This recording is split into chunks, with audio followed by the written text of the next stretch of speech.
Ok, gracias. Bien, comenzamos con la presentación, observando un poquito acerca del contexto legal. Bueno, básicamente tenemos que regirnos de forma preliminar en la Constitución Política del Estado, la cual nos dice en su artículo 46 que todos los trabajadores tenemos derecho a la seguridad y salud en el trabajo. A partir de esta tenemos como base también la Ley General del Trabajo y sus reglamentos. La Ley 16998, que es la Ley General de Higiene, Seguridad Ocupacional y Bienestar. Cabe de notar que esta ley está vigente a partir del 2 de agosto del año 79, es decir, ya tiene 41 años en vigencia. Mencionar también al reglamento de comités mixtos que se sustenta en la ley 16998. Estamos mencionando específicamente esta porque hemos tenido un poco de dudas al respecto. Esta ley, este reglamento es el que nos dice básicamente cómo organizarnos para conformar este comité mixto del que forman parte tanto empleadores como trabajadores. Básicamente conformado por un presidente que deberá ser el representante legal o el gerente de la empresa. También deberá estar conformado por un secretario que deberá ser elegido por los trabajadores en votación, y dos vocales, uno designado por la empresa y otro también definido en votación. Los comités mixtos, es importante mencionar que deben ser conformados cuando tenemos trabajadores mayor a 10 personas en una organización, ¿no? Bueno, eso en cuanto al reglamento de los comités mixtos, que es el 496/04. También es importante mencionar a la Ley 545 de Seguridad en la Construcción, vigente desde el año 2014. Tenemos como apoyo a esta ley de seguridad en la construcción 9 normas técnicas, las cuales nos hablan la NTS 001 acerca de la iluminación, qué medidas mínimas debemos cumplir en iluminación en nuestros ambientes de trabajo, cómo se deben realizar los monitoreos, así como los monitoreos de ruido en la NTS 002. La de trabajos en altura nos dice mínimamente qué medidas debemos tener para trabajos en altura, manipulación de escaleras, trabajo en andamios, demolición, trabajos en excavación, así como en espacios confinados. Y como última norma técnica, que es la del Programa de Seguridad y Salud en el Trabajo, es la NTS 009, que está vigente desde diciembre del 2018. Es importante hacer énfasis en la NTS 009, que es esta última, ya que esta nos rige la gestión de seguridad básicamente que debemos desarrollar en nuestro ambiente de trabajo. Bueno, aquí quiero mencionar un poquito las obligaciones del empleador que mencionan en la ley 16998, que como había mencionado en el primer punto, esta ya tiene 41 años de vigencia. En su artículo 6 nos da 30 puntos de las obligaciones que deben tener, sin embargo lo he resumido un poquito en las más importantes, en las 15 primeras. La que nos dice que debemos cumplir las leyes y reglamentos. Aquí estamos hablando acerca de el reglamento del comité mixto, las NTS que hemos mencionado anteriormente, ¿no? Debemos implementar medidas de orden técnico para proteger la vida e integridad psicofísica, nos dice. También tener edificaciones sólidas y condiciones sanitarias, ambientales y de seguridad adecuadas. ¿A qué hace referencia esto? A tener ambientes de trabajo adecuados en el sitio de trabajo en cuanto a condiciones sanitarias. Nos dice, ¿no?, la cantidad de baños que deberíamos tener en el ambiente de trabajo. Hay un artículo que nos dice, dependiendo la cantidad de trabajadores, nos especifica cuántos urinarios, cuántos inodoros, cuántas duchas, cuántos lavamanos deberé tener en mi obra, en este caso. Debemos también tomar en cuenta el control de los equipos, máquinas y herramientas, es decir, debemos tener un listado de cuáles tenemos, cómo llegábamos el registro de mantenimiento. Nos habla acerca de la provisión de EPPs de protección respiratoria. Hago énfasis un poquito en eso porque es un riesgo al que siempre se ha estado expuesto, sobre todo en construcción, ¿no?, a partículas suspendidas. Entonces nos habla de la provisión acerca de estos EPPs y nos dicen que debe estar homologado por un organismo competente. Proveer EPPs y ropa de trabajo también, esto dependiendo a la actividad que ellos vayan a realizar y dependiendo al riesgo al que están expuestos en realidad. revisar el estado de las conexiones eléctricas también, evitar la acumulación de residuos sólidos, limpiar y desinfectar áreas. Aquí ya nos está pidiendo, ¿no?, que mantengamos en condiciones de higiene necesarias en este artículo de las obligaciones del empleador. Nos habla acerca de la señalización con fines preventivos. La señalización tiene que estar acorde también a nuestra resolución ministerial, que es la 849, la que nos habla acerca de colores y tamaños que debemos implementar. Acerca de la posesión del comité mixto también nos habla. Nos dice que debemos capacitar e informar al personal, tener nuestros programas de capacitación, de charlas y todo aquello. Denunciar los accidentes de trabajo al Ministerio de Trabajo y a los entes gestores de salud. Nos dice que debemos tener un registro de estadísticas de accidentes e incidentes en el trabajo, contar con los exámenes preocupacionales, periódicos y postocupacionales. Entonces, estos son las obligaciones del empleador que están citadas en el artículo 6 de la 16998, y como último punto nos dice también que debemos tener un área de primeros auxilios. Nos dice también que debemos tener un médico en el trabajo, pero eso dependiendo a la cantidad de personas que tengamos en el lugar, que es mayor a 80 recién, y dependiendo la distancia también del lugar en el que estemos trabajando, deberemos contar con un médico en el trabajo. Básicamente en eso resume las obligaciones del empleador del artículo 6.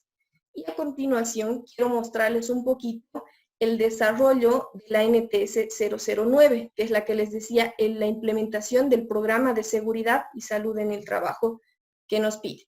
Básicamente son 13 capítulos en la que nos resume que debemos tener como mínimo. En el primer punto nos habla acerca de la política de seguridad. Todas las empresas deben establecer una política de seguridad en sus trabajos. A partir de esto, debemos hacer la identificación de los procesos productivos, es decir, identificar en qué actividades voy a estar, en qué procesos estas están, para realizar la identificación de peligros y la evaluación de riesgos. La identificación de los peligros, siempre se han tomado en cuenta los peligros físicos, químicos, biológicos. Los biológicos siempre se han tomado en cuenta. Cabe de notar que ahora el COVID del SARS-CoV-2, este virus del que estamos hablando, es un peligro biológico del que estaríamos hablando, ¿no? A partir de la identificación de los peligros en los puestos de trabajo, se citan las medidas de prevención y control. Posterior a eso, en el capítulo 4, nos establece que debemos realizar monitoreos en iluminación, ruido, estrés térmico, vibración, el estudio de carga de fuego, para que nosotros podamos citar las medidas respectivas. Nos habla acerca de las actividades de alto riesgo.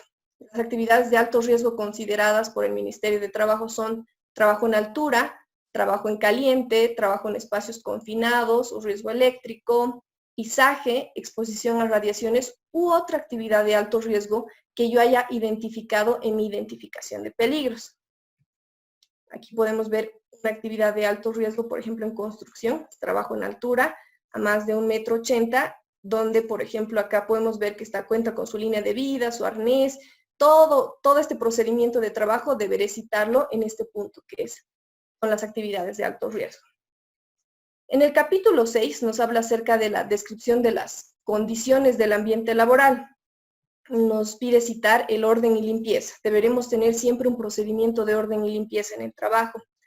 Contar con vestuarios y casilleros, dependiendo la cantidad de personas que se cuente. Citar la cantidad de baños que se tiene, como ya habíamos mencionado en el punto anterior. Hay un artículo que nos define, dependiendo de la cantidad de trabajadores, cuántos servicios sanitarios deberé tener. En infraestructura nos habla acerca de las oficinas, las condiciones de trabajo en sí que deba brindarle a mi personal técnico también.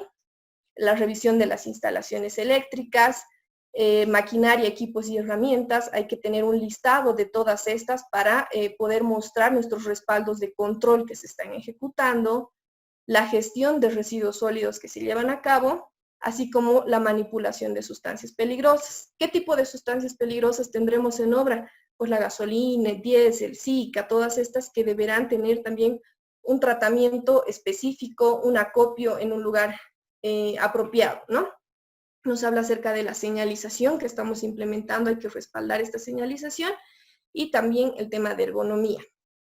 Podemos ver, como les mencionaba acerca de las sustancias peligrosas, tengo que citar dónde las estoy almacenando, qué medidas de seguridad estoy tomando en cuenta, los casilleros que se observan, la señalización que debo tener en obra, las condiciones de trabajo para mi personal, si tienen iluminación adecuada, se mantiene el orden y limpieza, así como la gestión de los residuos sólidos que yo voy a llevar a cabo. En este caso, aquí tenemos para residuos comunes, papel y cartón y plástico, que es lo que se genera mayormente en obra. Bueno, también nos dice que debemos tener un manual de investigación de accidentes e incidentes de trabajo, donde debemos establecer los pasos a seguir en caso de que ocurra uno de estos dos.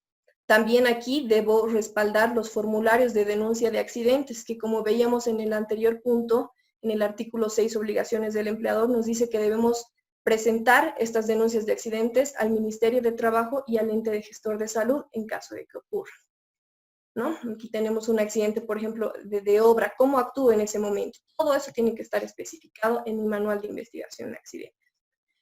Después nos habla acerca de la dotación de los EPPs. Esta dotación de EPPs se las realiza de acuerdo a la identificación de peligros igual. No a todos los trabajadores les corresponderán los mismos equipos de protección personal. Entonces se debe hacer una matriz identificando las áreas, las actividades que se realicen y los trabajadores que estén involucrados en esas actividades. Por ejemplo, los mecánicos necesitarán otro tipo de EPPs al que los trabajadores en sí de obra, ¿no? Eso hay que especificarlo en una matriz, hay que hacer igual un manual de uso de estos EPPs en este capítulo. Se diferencia ropa de trabajo de equipos de protección personal en este capítulo. Después nos habla de otro punto que es acerca de las capacitaciones, que debo tener un cronograma de capacitaciones, diferenciado de las charlas diarias de seguridad que se tiene en obra, ¿no? Las charlas de 5 minutos, debo tener aquí un cronograma de mis capacitaciones anual, capacitaciones mínimamente conformadas de 1 hora.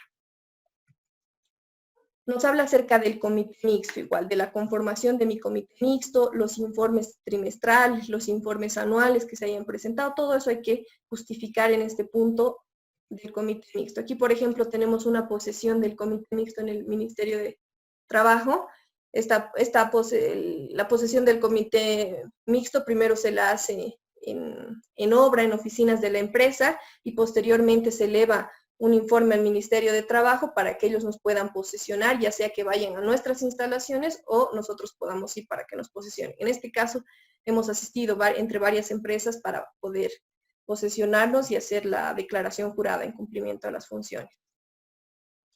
Como otro punto, nos habla acerca de las inspecciones que se deben realizar, las inspecciones en cumplimiento a esta gestión de seguridad que estamos mencionando, ¿no? Podemos mencionar la inspección de extintores, botiquín, herramientas, orden y limpieza, que debemos tener un registro de todas estas. Tenemos que tener también un plan de emergencias para actuar ante contingencias, ¿no? En este debemos citar la conformación de nuestras brigadas de emergencia, los simulacros que voy a realizar, las capacitaciones, tengo que determinar el tiempo de evacuación en este punto. Aquí podemos observar una fotografía de un simulacro de evacuación que se ha realizado en obra. Cabe de notar que estos simulacros tienen que llevarse a cabo de forma obligatoria 2 veces al año y tienen que ser evaluados por el ente autorizado, que en este caso son nuestros oficiales de bomberos. Y como último punto nos habla acerca de la medicina del trabajo y salud ocupacional, donde deberemos presentar un cálculo estadístico de accidentes e incidentes de trabajo. Adjuntar también las afiliaciones a los entes gestores de salud, el examen preocupacional de nuestros trabajadores, el examen periódico y el examen postocupacional de los trabajadores que ya no formen parte de nuestra empresa. Básicamente, en esto se resume la gestión de seguridad y salud ocupacional antes del COVID, en cumplimiento a toda la normativa que hemos presentado anteriormente. Este es nuestro contenido mínimo que nos cita el Ministerio de Trabajo. Bueno, a partir de que surge la pandemia, surgen también varios decretos supremos, resoluciones ministeriales para regular esto. Podemos citar entre las más importantes, las que podemos observar aquí, marcadas con azul, que es la 4229, la que nos dice que la ampliación de la cuarentena es hasta el 31 de mayo. La que nos interesa bastante, la RM001, la que nos regula en el sector de la construcción qué lineamientos y obligaciones se tienen para iniciar las actividades. Y bueno, la última que ha salido recién el 18 de mayo, que es la que nos dice cómo debemos presentar estos protocolos específicos de bioseguridad que nos habían dicho que realicemos en este reglamento de sector para la construcción. Entonces, adicional a nuestra gestión de seguridad, que nosotros ya estábamos ejecutando en cumplimiento a la normativa, acá con estas resoluciones y estos reglamentos que han surgido recién a partir de la pandemia, nos dicen que tenemos que implementar una pequeña gestión de bioseguridad, por lo que esta deberá ir conexa a nuestra gestión del PSCT, del Programa de Seguridad y Salud en el Trabajo, ¿no? Por eso lo he mencionado acá nuevamente, acá está nuestra gestión del PSCT, y en este punto, en la identificación de peligros y evaluación de riesgos, debo tomar en cuenta un peligro más, que es un peligro biológico, con el cual ahora nosotros, iniciando nuestras actividades, deberemos ir a trabajar, que es el SARS-CoV-2, ¿no? A partir de esto, lo que nosotros debemos hacer es un análisis del índice de exposición de nuestros trabajadores en las actividades que nosotros vayamos a realizar. Esto se debe hacer igual con la misma metodología de que las empresas hayan utilizado en su gestión de seguridad, que ya algunos tienen definidas y los que no, bueno, se pueden utilizar otras metodologías.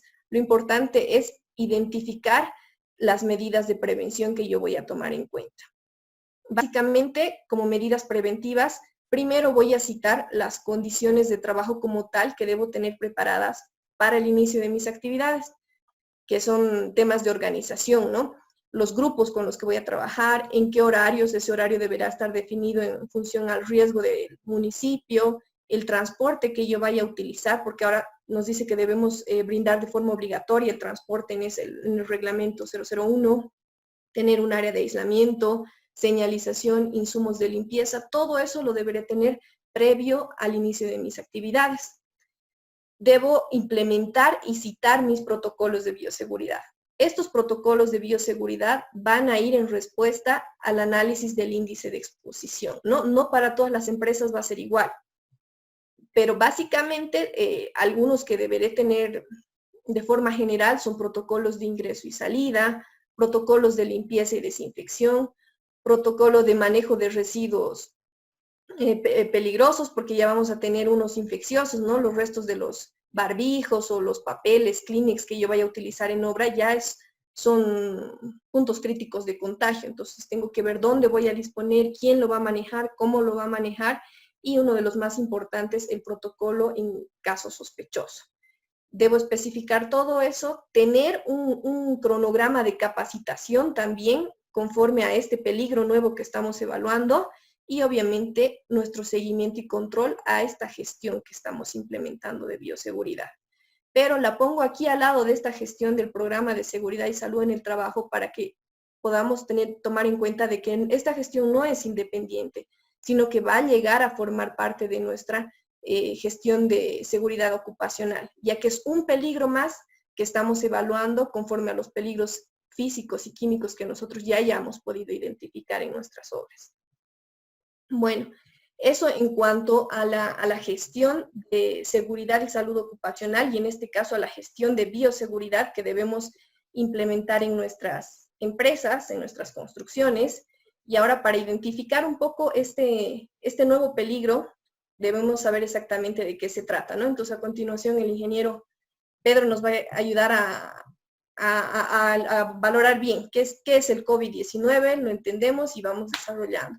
Pedro, adelante. Buenas tardes.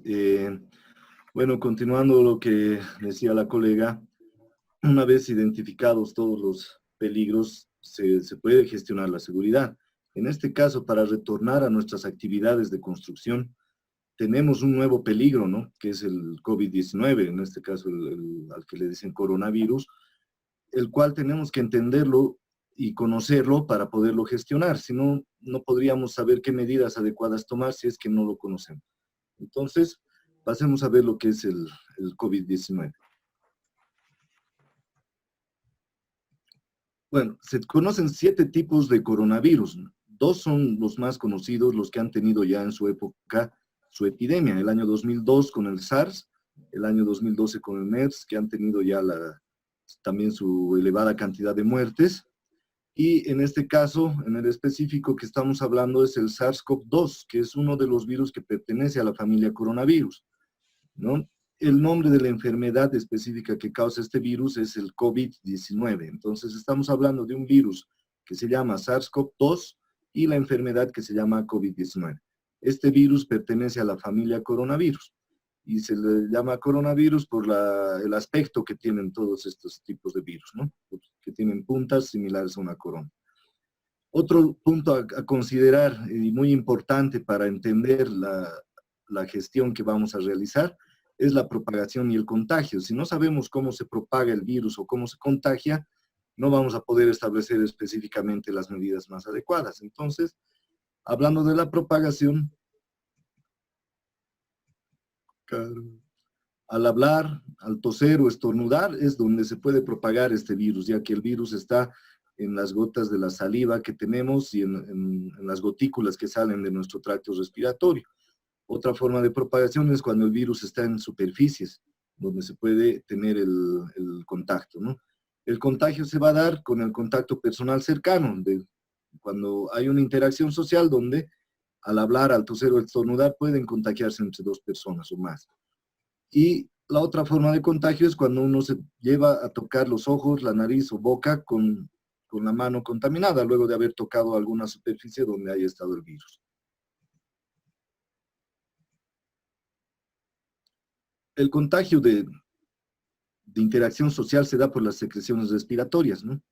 El contagio a través del aire a distancias mayores de 1 o 2 metros es poco probable. Esto quiere decir que se establece esta distancia mínima para evitar el contagio, puesto que el virus al salir de la boca o del tracto respiratorio de una persona no va a llegar a pasar los 2 metros, va a tender a caer, entonces se reduce en gran nivel el riesgo, ¿no?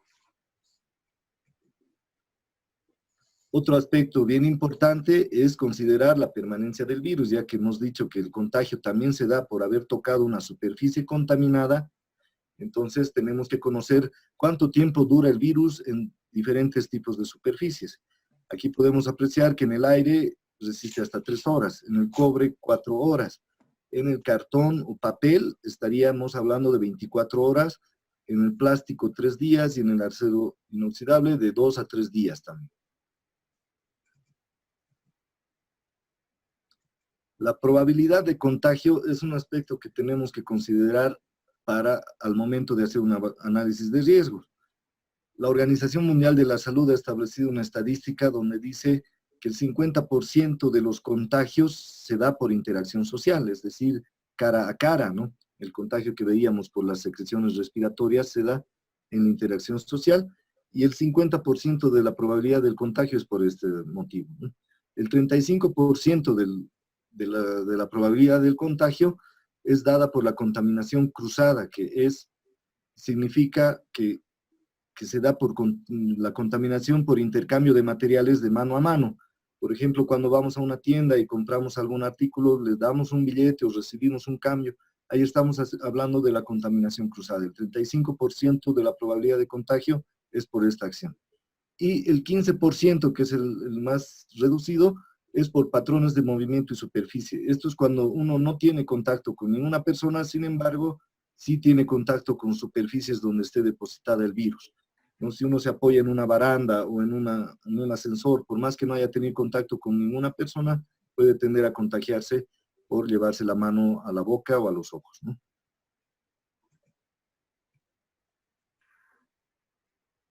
La sintomatología es bien importante entenderla debido a que vamos a identificar los casos en base a su sintomatología, ¿no? Aquí en esta figura podemos ver en negrita los síntomas más comunes, que son similares a un resfrío común, ya que la familia coronavirus tienen estas características.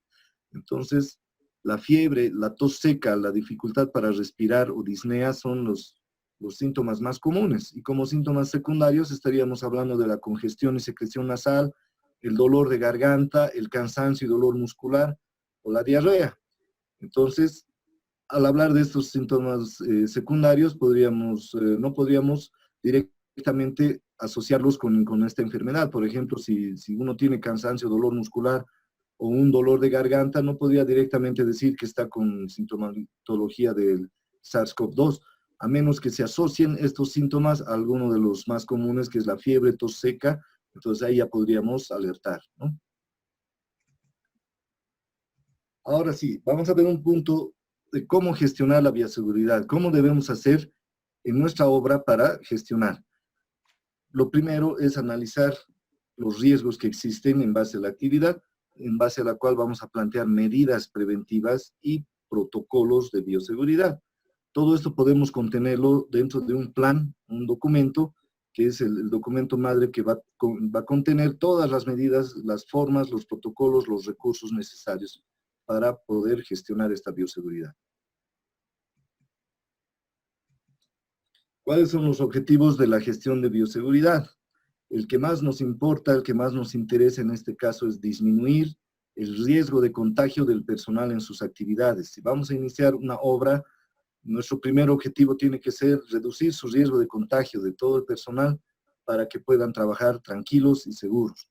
El segundo objetivo viene a ser garantizar la continuidad de la actividad. Yo creo que todas las empresas en este momento están ya en una etapa donde necesitan reactivar sus actividades o continuar, hacer la continuidad, ¿no? Entonces, con esta gestión de bioseguridad podemos garantizar esta continuidad. Y el tercero viene a ser cumplir con la legislación vigente. Como ya dijo aquí la colega Carol, existe ya normativa específica para la construcción que habla de la gestión de bioseguridad, donde contiene muchos requisitos con los cuales vamos a cumplir adecuando una gestión de bioseguridad en la obra. Entonces aquí vamos a ver todas las etapas que se requieren para tener una gestión de bioseguridad. Primero partimos de un análisis de riesgos, el cual nos va a permitir plantear medidas preventivas, y a partir de esto vamos a definir protocolos de bioseguridad que se van a implementar en obra. Una vez que tengamos todo esto contenido en un documento, vamos a proceder a la implementación de todas las medidas y protocolos. Para esto vamos a necesitar adquirir y implementar equipos y materiales, se va a necesitar capacitar a todo el personal para que ejecuten estas medidas, y se va a tener que dotar el EPP de bioseguridad, que le vamos a llamar, que es el adecuado para reducir el riesgo. También se va a hacer un seguimiento y control permanente para garantizar que todas estas medidas sean ejecutadas adecuadamente. Entonces, les voy a explicar un poco lo que es el análisis de riesgos. El análisis de riesgos, como en toda gestión de seguridad y salud, como les ha explicado la compañera Carol, siempre se parte del análisis de riesgo identificando todos los peligros que hay en obra para gestionarlos. En este caso específico vamos a hablar de un solo peligro que viene a ser el virus SARS-CoV-2. Entonces vamos a hacer un estudio específico de la dinámica de los puestos de trabajo en base a los procesos, donde vamos a considerar las estadísticas que hablábamos de la Organización Mundial de la Salud. Entonces, en base a estas estadísticas vamos a determinar qué actividades son las que tienen mayor riesgo, qué personal es el que está más expuesto al riesgo de contagio. Y por otro lado, vamos a ver la identificación de puntos críticos de contagio. Esto hace referencia a aquellos lugares donde se tiene mayor afluencia de personas o aquellas superficies donde hay mayor interacción, como ser un biométrico, como ser una manija de una puerta o los mismos baños, ¿no? Entonces, en base a estos dos aspectos, vamos a hacer un análisis de riesgos de toda nuestra obra. Lo que siempre se aconseja, basados en la norma ISO 45001, en cualquier ISO, es partir de un enfoque por procesos. Entonces, lo más adecuado o lo más aconsejable es hacer el análisis de la empresa en base a sus procesos. En este caso, en la empresa de construcción, como pueden ver en esta figura, está dividido en los procesos estratégicos, los misionales y los procesos de apoyo, ¿no? Los procesos misionales, que es toda la actividad que genera, la actividad productiva, que viene a ser en este caso la construcción, lo estamos dividiendo como obra gruesa y obra fina, y tienen sus distintos procesos. Los procesos de apoyo que generan el apoyo necesario para ejecutar estas actividades son gestión de almacenes, transporte de personal, compras y otros. Entonces, si partimos de un análisis de estos procesos, por ejemplo, si tomamos el ejemplo de un proceso de apoyo, el que está ahí en segundo lugar, gestión de almacenes, va a tener un análisis distinto a uno de obra fina, por ejemplo, el segundo, que es tabiquería. Si hacemos el análisis de gestión de almacenes, todo el personal que esté que participe en esta actividad de la gestión de almacenes va a tener distinto nivel de riesgo que el personal que participa en la actividad de tabiquería, en todo ese proceso. Entonces, el análisis pormenorizado que se hace es un estudio a profundidad de cada proceso y el personal que interactúa y de acuerdo a cada actividad que realiza. Entonces, es un análisis complejo que hay que hacerlo detalladamente para poder determinar qué medidas son adecuadas. Y cabe recalcar que este mapa de procesos es un ejemplo y que cada empresa tiene un mapa de procesos distintos. Cada obra siempre va a tener su particularidad diferente. Entonces, esto no puede copiarse de una obra a otra. Esto se hace específicamente para cada caso particular. Pasemos, por favor. Aquí podemos ver, por ejemplo, al hacer un análisis, tendríamos que ver, por ejemplo, la primera actividad, la distancia a la que están los trabajadores, porque hemos visto que el 50% de probabilidad de contagio se da por interacción social. Tenemos que identificar cuáles son las actividades o trabajos o procesos donde hay mayor interacción social. Y ahí tenemos que enfocar mayores esfuerzos y recursos. Y también podemos identificar, como ven en la otra foto, una actividad individual donde hay una sola persona y no tienen mayor interrelación, pero sí podemos considerar el tema del uso de las herramientas, que pueden ser herramientas compartidas, que vamos a hablar de otro nivel de probabilidad de contagio. Entonces, es importante que nosotros hagamos una organización del trabajo y identifiquemos qué personas participan en qué tipos de procesos. Teniendo un registro, ¿no? Dale, por favor.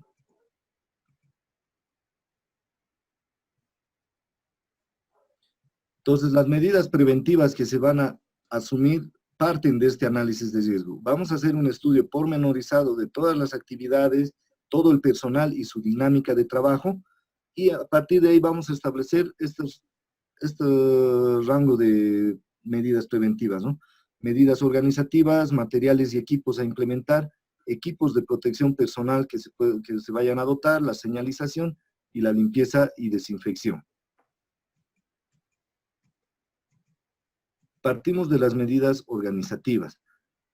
Primero, el registro de control previo, que va a hacer referencia a un registro de todo el personal que vaya a ingresar a nuestra reactivación de obra, donde vamos a identificar su situación actual de salud. Vamos a ver si tienen enfermedades de base, vamos a ver la edad, el rango de edad en el que están, si son un grupo de riesgo. Entonces aquí en esta parte vamos a identificar al personal más vulnerable en la obra. Este registro de control previo se lo hace en base a una encuesta y una declaración jurada donde el personal tendría que reportar realmente la situación actual de salud que tiene. Luego está el rol de turnos. El rol de turnos hace referencia a una organización de las actividades del trabajo donde debemos establecer horarios de ingreso diferentes en diferentes actividades para que no haya aglomeración de los trabajadores en el ingreso, por ejemplo, o hayan trabajadores que estén juntos sin realizar la actividad esperando a que otros terminen otra. Todo esto tendría que reorganizarse. Y esto es importante porque aquí vas a identificar a las personas que trabajan en los grupos que hayas dividido, por si es que aparece algún caso sospechoso, ya vamos a saber con qué personas ha tenido relación este caso sospechoso y ponerlas en observación a todo el grupo que trabajaba. Y si hay un rol de turno, se puede reemplazar a este grupo, tal vez con otro. Entonces, todas estas medidas del rol de turno la tendría que establecer siempre la dirección de obra en conjunto con la gerencia, las autoridades de la empresa, ¿no? Luego está las reuniones y teletrabajo, que es una medida extra que se puede considerar en caso de de supervisión o fiscalización que tengan que tener alguna reunión de coordinación, tendría que hacerse mediante teletrabajo, ¿no? Muy fuera de sus inspecciones. Luego está un comité de bioseguridad, que se debe establecer un comité de bioseguridad que haga el seguimiento a la implementación y a la efectividad de las medidas que estamos asumiendo, ¿no? Este comité obviamente va a contar con la cabeza de la empresa, que viene a ser el gerente general o el dueño o el representante legal. Va a estar también el personal de seguridad y salud, si es que existe en la empresa. Tendría que estar también personal administrativo que garantice la disponibilidad de los recursos para implementar las medidas. Y un punto bien importante es que tenga que haber una participación del área legal, si es que cuenta la empresa, para asumir algunos casos que puedan presentarse. Luego tenemos el tema del transporte. Dentro de las medidas organizativas, tenemos que garantizar que el transporte de nuestro personal sea también en condiciones que reduzcan su riesgo de contagio. El transporte se tiene que realizar cumpliendo también medidas y protocolos de bioseguridad. Ya sea que contratemos un transporte externo, un servicio, tendríamos que garantizar que este servicio cuente con sus protocolos de bioseguridad. O en caso que la misma empresa llegue a transportar al personal, debe respetar y generar sus protocolos de prevención durante el transporte, que viene a ser la desinfección primero del vehículo, tiene que ser el distanciamiento interno dentro del vehículo, las medidas, los EPPs que tengan que usarse durante el transporte. Otro aspecto que toca la legislación también en este nuevo reglamento que hay, habla de los comedores o los lugares donde se va a realizar la merienda, ¿no? Entonces, especifica de que las mesas deben estar cubiertas para facilitar la limpieza. También especifica que debemos evitar la aglomeración planificando turnos. Entonces, si vamos a trabajar con un grupo grande de trabajadores, tendríamos que dividirlos en grupos pequeños para que vayan en diferentes turnos al almuerzo, al horario de almuerzo. Luego, establece de que la ubicación tiene que ser próxima al ingreso y no, espera, eso está mal. Y debemos prohibir estar frente a frente en las mesas.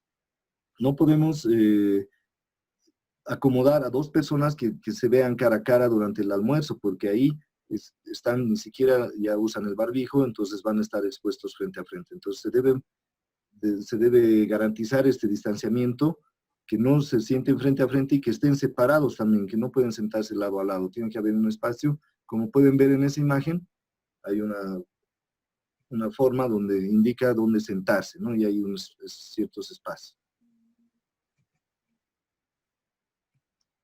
También se habla del área de aislamiento. El área de aislamiento tiene que acondicionar algún espacio de la obra para poder mantener ahí al personal que hayamos identificado como caso sospechoso.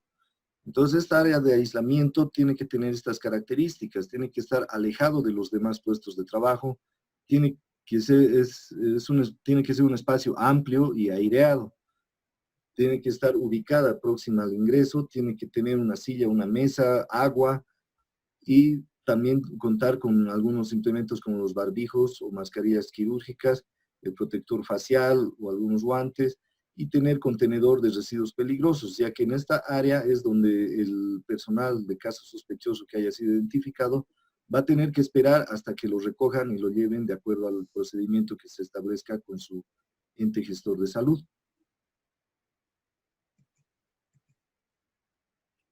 Otro de los puntos a considerar en la gestión de bioseguridad son los materiales y equipos que vamos a adquirir e implementar en el uso de los protocolos, etc.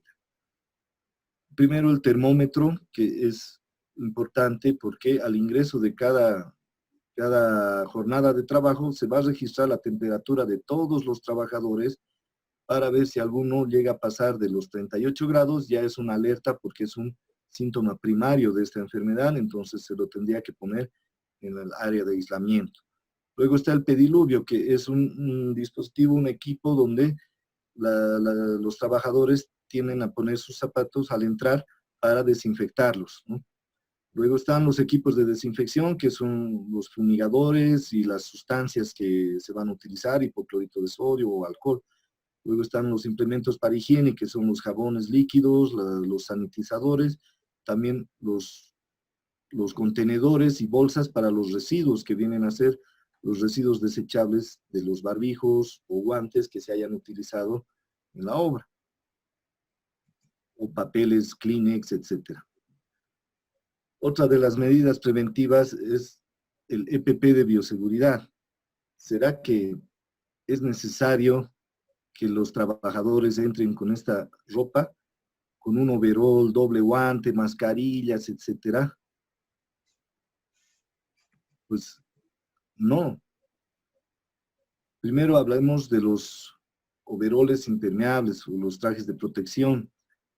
Hay dos tipos. Los trajes de protección son aquellos fabricados específicamente para el manejo de químicos u otros agentes, ¿no? Estos son los trajes de protección que cumplen normas y pueden cubrir todo el cuerpo con un material antiestático. Esto nos libera de que se adhieran las partículas, ¿no? También es una tela laminada microporosa de polipropileno, ¿no? Fibra transpirable. Esto hace que se reduzca la sensación de calor, porque estar encerrado en uno de estos trajes te hace sofocar, ¿no? Estos trajes protegen de partículas sólidas, salpicaduras de líquidos, están hechos específicamente para distintos tipos de sustancias químicas, así como también hay algunos para agentes biológicos.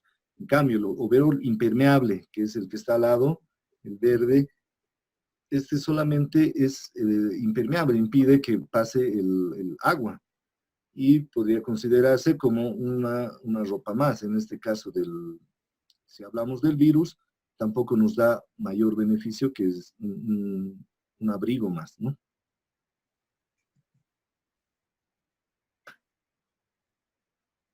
No es necesario utilizar overoles que cubran todo el cuerpo para evitar el contagio del virus, ¿no? Pero si la gente los utiliza, deben tomar precauciones como considerar los materiales textiles adecuados y seguir procedimientos al ponerse y sacarse la vestimenta. Hay que considerar que si van a usar alguno de estos trajes especiales, se cuentan con procedimientos específicos, el personal tiene que ser entrenado adecuadamente para poderlos utilizar, para poderse poner y sacar.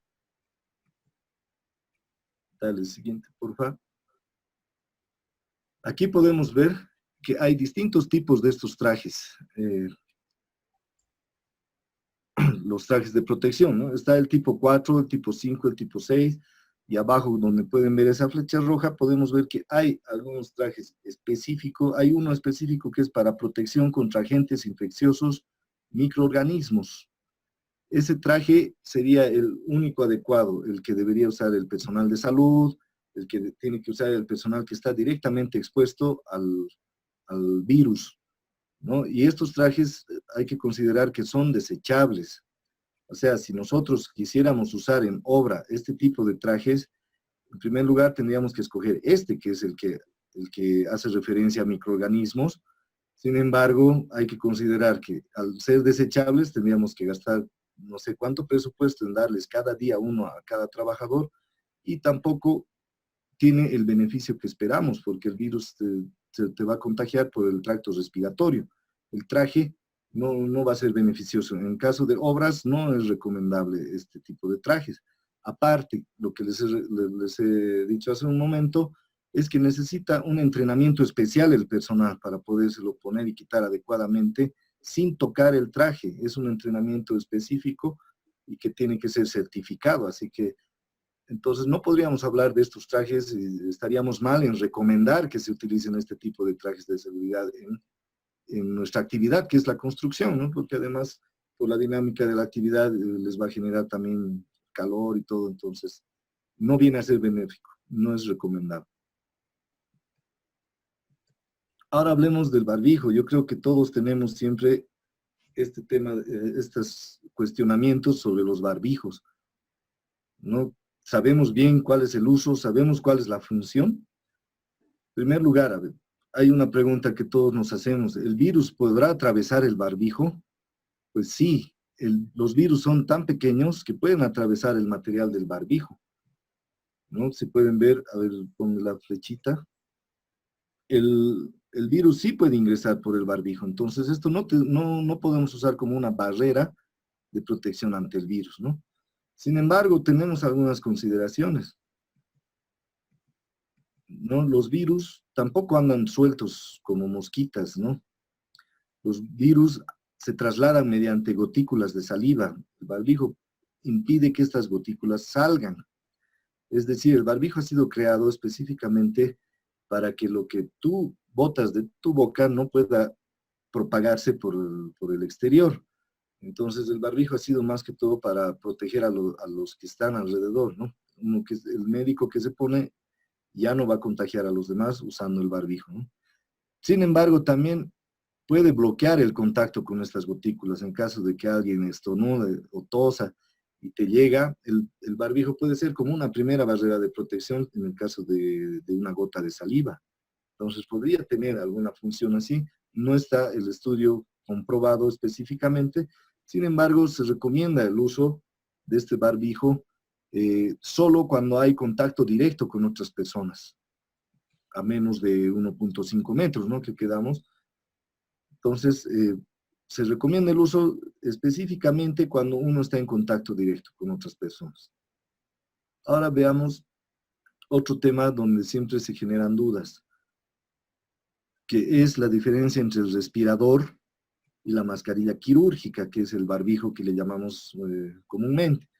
La mascarilla quirúrgica bloquea, como les comentaba, las gotas grandes o partículas o derrames aerosoles, ¿no? Y no crean un sello hermético con la piel. Entonces, por el costado o por debajo también podrían ingresar gotículas o cosas. En cambio, un respirador, que ya es un EPP distinto con otro fin, tiene un sello hermético contra la piel y filtra las partículas que se encuentran en el aire. Este tipo de respirador es un EPP utilizado dependiendo del peligro. Existen diferentes modelos y especificaciones. El más conocido, del que más hablamos todo el tiempo, es el N95, que han debido escuchar. ¿Por qué se llama N95 este respirador? N hace referencia a que no filtra el aceite, y 95 hace referencia a que filtra el 95% de las partículas aéreas. Existen distintos tipos de estos respiradores, de distintos modelos para distintos fines. Por ejemplo, ahí abajo ven uno que tiene una válvula de exhalación. Esto quiere decir que lo vas a utilizar en ciertos casos. Esto no sería aconsejable para médicos, por ejemplo, porque aquí sí vas a poder exhalar, vas a poder botar hacia afuera todo lo que has respirado. En cambio, en el otro no. Entonces, existen distintos modelos. Estos respiradores N95 cumplen estándares de desempeño establecidos por la NIOSH, que es el Instituto Nacional de Seguridad y Salud Ocupacional de Estados Unidos, el cual certifica a los proveedores o fabricadores de este tipo de EPPs, de los respiradores. Entonces, se pueden ver, para que se garantice esto, hay la página web de la NIOSH, donde están enlistadas todas las empresas que han sido certificadas por ellos para la provisión de estos EPPs y también otros, ¿no? Entonces, para que no nos confundamos y no nos vendan algún falso, si te ofrecen un N95 de una marca Patito, tú podrías entrar a la página y verificar si esa empresa o esa marca realmente está acreditada y certificada por NIOSH. Entonces, para eso sirve esa página. Y para el caso médico, dale uno atrás, por favor. Para el caso médico, existen los respiradores N95 quirúrgicos, que ya son específicos, que cumplirían la función de ambos, ¿no? De la mascarilla quirúrgica más el respirador.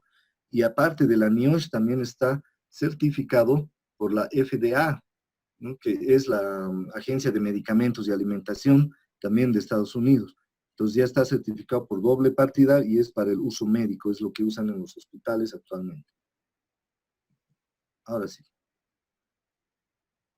Ahora también hay equivalentes a este respirador N95, como podemos ver.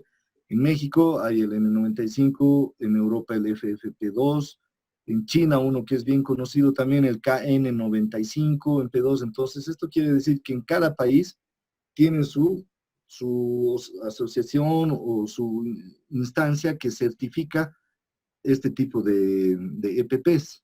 Entonces, cada país va a tener sus propios estándares. El más común, el más recomendable es el N95 de la NIOSH de Estados Unidos. Sin embargo, existen estos que son equivalentes, pero hasta ahora no he visto algunos estudios que puedan comparar la efectividad de uno con otro.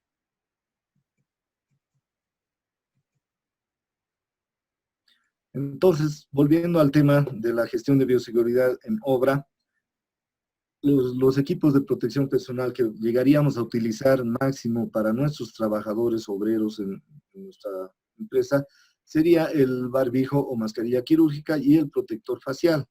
Como ya les comenté, el barbijo solamente tendría que ser usado cuando están expuestos a distancias menores de 1.5 metros entre ellos. Entonces, las actividades donde tengan interrelación cercana tendrían que usar barbijo o en casos extremos también el protector facial, dependiendo del tipo de actividad, la dinámica y el tiempo que están expuestos a esas distancias. Para el personal de limpieza y desinfección sí podría aconsejarse un traje impermeable porque va a hacer uso de sustancias químicas y también guantes PVC que son más adecuados para hacer el uso de estas sustancias y que les proteja la piel, ¿no? El personal que haga la limpieza y desinfección va a tener que usar eso. Luego está la otra medida que es la señalización. Como podemos ver, hay distintos tipos ya de señalización que se han generado para este caso que estamos hablando específicamente, que es sobre el virus, que es mantener la distancia, toser o estornudar en el codo, lavarse las manos, usar los EPPs de acuerdo al grado de exposición de riesgo, evitar saludos, etc. Y también tenemos paneles informativos que exige este reglamento que se debe mantener información sobre el virus, también sobre lavarse las manos, cómo lavarse las manos, está todo el procedimiento, la sintomatología que es importante para que cualquier obrero o alguien que se sienta mal pueda identificar si está con esta sintomatología. Y otro importante es la permanencia del virus que les mostraba al inicio. Aquí podemos ver algunos ejemplos de implementación de este tipo de señalización en una obra, ¿no? Donde también se puede ver obligatorio desinfectar herramientas, que es otro aspecto que lo vamos a tocar más adelante. Limpieza y desinfección. Esta es otra de las medidas que se van a asumir. No es primera vez, como les ha explicado Carol, en la gestión de salud y seguridad y en la legislación ya se exigía desde hace tiempo que todo ambiente laboral tiene que estar limpio y desinfectado de acuerdo a las características. Sin embargo, ahora tenemos que ahondar un poco más en la desinfección porque vamos a eliminar un agente patógeno.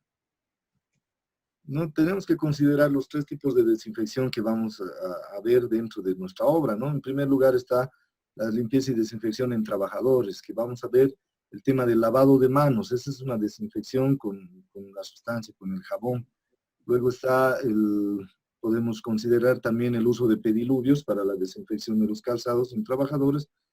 Otro aspecto a considerar es la limpieza y desinfección de herramientas y materiales. Se deben desinfectar las herramientas, los materiales, ya que pueden ser pasados de mano a mano y podrían representar un riesgo. También vamos a hacer la limpieza y desinfección de áreas comunes y superficies, como pueden ver ahí, el área de los casilleros, por ejemplo, los baños, los comedores, y en superficies, lo que les decía, superficies críticas, donde hay mucho contacto de las manos de diferentes personas al mismo tiempo, como ser las manijas de puertas, biométricos, no sé, cualquier otro tipo de...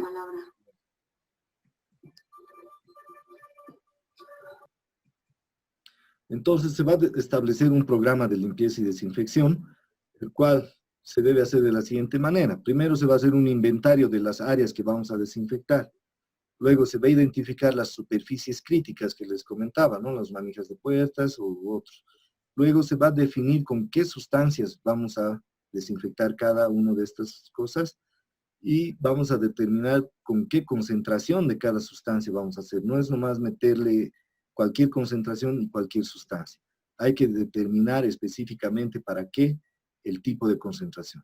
También Esto es bien importante, se va a establecer las rutinas de desinfección que se van a realizar en cada obra, ¿no? Y a eso le vamos a llamar los protocolos de desinfección, que van a ser las rutinas que van a seguir, ¿no? La permanencia, la frecuencia, etc. Y obviamente se tiene que hacer el uso adecuado de los ETPs, ¿no? Para lo que es limpieza y desinfección.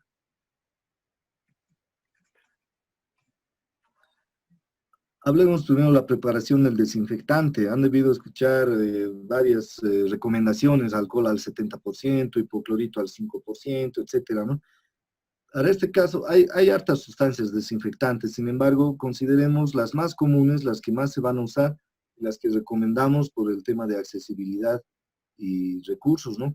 Es el alcohol y el hipoclorito de sodio, que es la lavandina. Hay un estudio que es de la revista Journal of Hospital Infection, que es un estudio científico donde se determina el tiempo de inactivación del virus de acuerdo a la concentración de qué sustancia estás usando. Entonces, se ha hecho el experimento y se puede ver aquí en esta tabla un resumen de este estudio donde vemos que con alcohol etílico al 78%, el virus estará inactivado en 30 segundos. Y con alcohol etílico al 70%, el virus se inactivaría en 10 minutos. Entonces, si nos damos cuenta ahorita, uno quiere desinfectarse con alcohol, se frota en las manos, tendría que esperar los 10 minutos, si es que es el alcohol al 70%, que es el más comercial. Pero nadie espera los 10 minutos, ¿no? Pero, ojo, hay que considerar estos aspectos. Lo mismo con el hipoclorito de sodio lavandina. Cuando la concentración estaba al 0,21%, el virus se inactivó en 30 segundos. Y cuando la concentración es del 0,01%, el virus se inactiva en 10 minutos. ¿No? Esto nos dice este estudio de enero 2020, o sea, es el estudio actual que han hecho para ver la inactivación del virus en base a distintas concentraciones. Siguiente, por favor. El Ministerio de Salud ha sacado también una guía de procedimientos de desinfección para el COVID-19.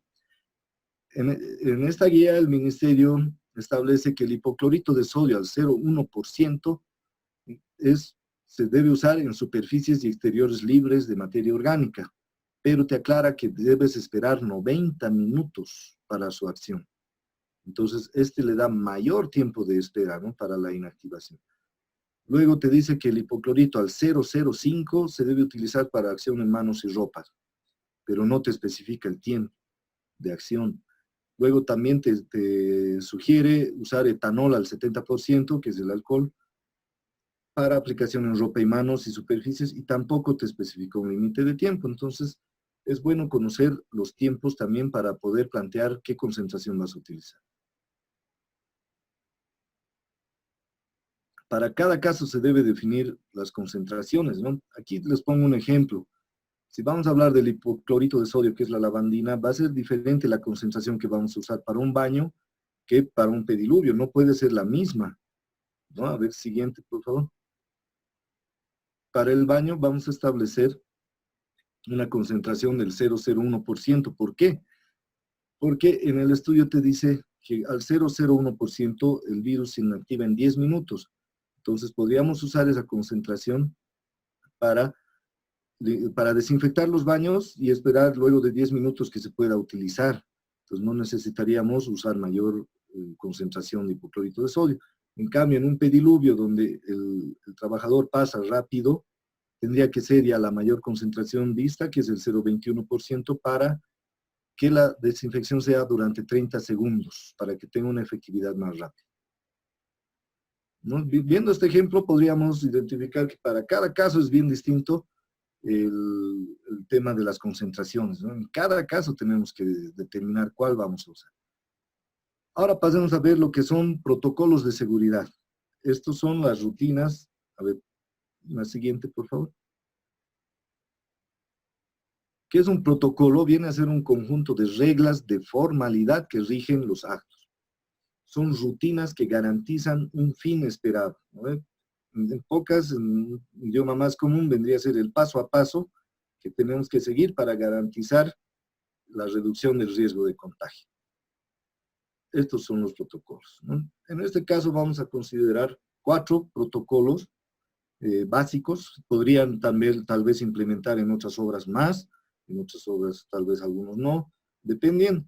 Sin embargo, vemos pertinente que estos son los 4 mínimos, yo creo que podrían considerarse, que son el protocolo de ingreso y salida, el protocolo ante un caso sospechoso, el protocolo de limpieza y desinfección, que ya les he hablado, y el protocolo de manejo de residuos.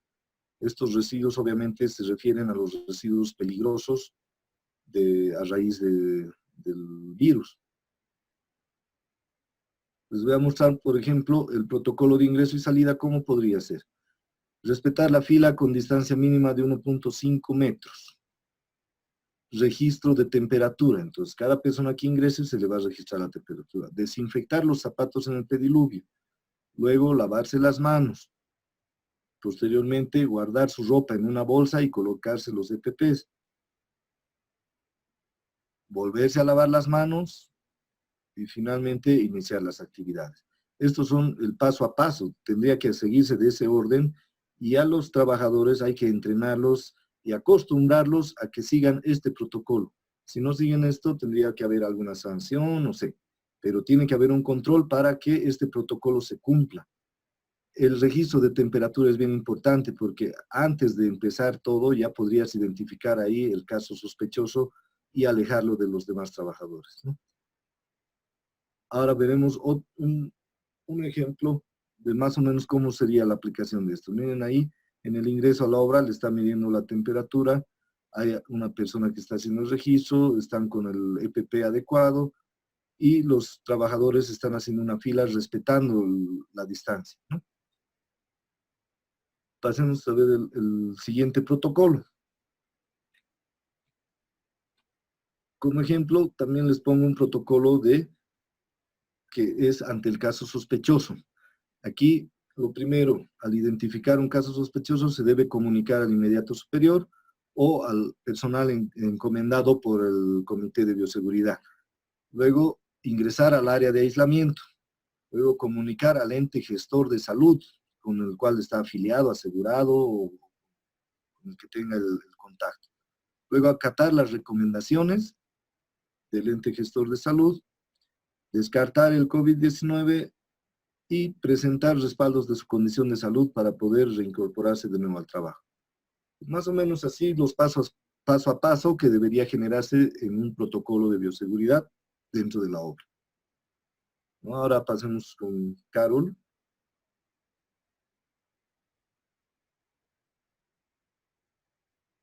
Micrófono. Sí, ya lo tengo. Bueno, y como último paso tenemos que, obviamente a toda esta gestión de bioseguridad que explicó Pedro, debemos seguir con un control y seguimiento, ¿no? Es recomendable que tengamos un listado en una planilla de todas las medidas de control que hemos implementado. Como ejemplo podemos mencionar la identificación del personal vulnerable que se ha mencionado a un principio, es una medida de control que estamos aplicando. Nuestra evidencia de cumplimiento será el registro que hayamos generado, ¿no? Tenemos que tener también ahí designado a quién va a ser el responsable de ejecución. En este caso, estamos poniendo un monitor de bioseguridad y en control de ejecución a esta actividad, quién va a controlar que realmente se esté generando toda esta documentación. Ponemos como ejemplo el especialista CISO. Deberemos tener como otra medida de control la coordinación con el ente gestor de salud, que se debe hacer previa, es decir, en caso de que yo tenga un caso sospechoso, ¿cómo voy a actuar?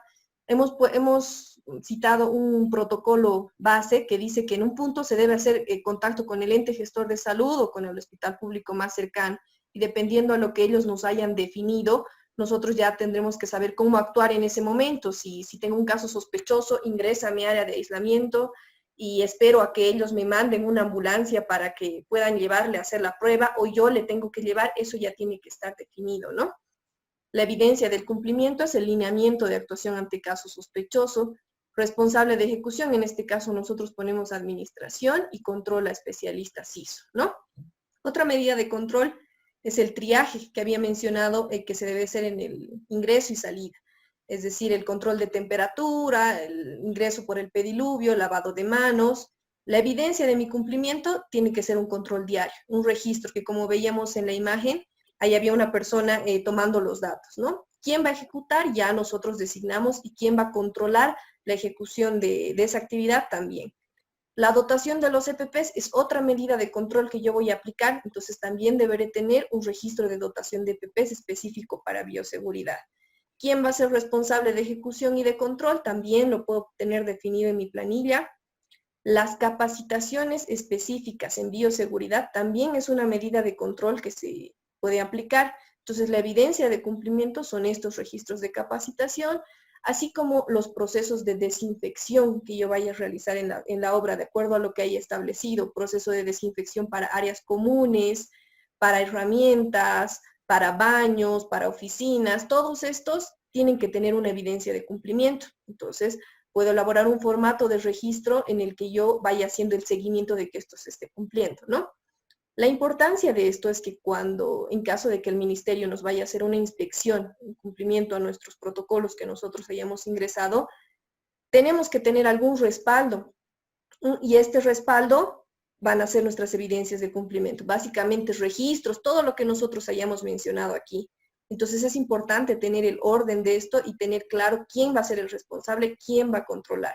Y también podemos poner en nuestro cuadro la fecha de implementación, ¿no? Por ejemplo, las capacitaciones que nosotros vayamos a realizar, hay que programarlas, es decir, a inicio se hará una primera capacitación para todo el personal, posterior, cada semana se tendrá una capacitación, es decir, una mayor a 1 hora, muy aparte de las charlas diarias que se deben tener.